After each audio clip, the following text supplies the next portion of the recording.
যারা গণতন্ত্রের বিরুদ্ধে বিভিন্ন রকমের বক্তব্যের মধ্য দিয়ে নির্বাচনের বিষয়ে শঙ্কা প্রকাশ করছে, তারা গণতন্ত্রের পক্ষের শক্তি নয়, তারা বাংলাদেশের মানুষের পক্ষের শক্তি নয়।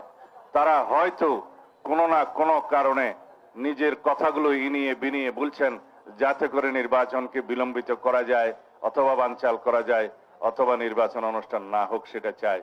কিন্তু বাংলাদেশের মানুষ ঐক্যবদ্ধ, বাংলাদেশের মানুষ গণতন্ত্রের জন্য, ভোটাধিকার প্রয়োগের জন্য তারা সংকল্পবদ্ধ।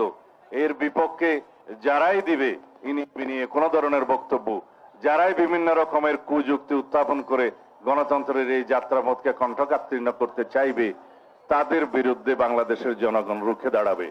এবং আমরা বিশ্বাস করি, আশা করি বাংলাদেশের জনগণ ভবিষ্যতে গণতান্ত্রিক উত্তরণের পথে যে কোনো রকমের বাধাকে অতিক্রম করতে সংকল্পবদ্ধ।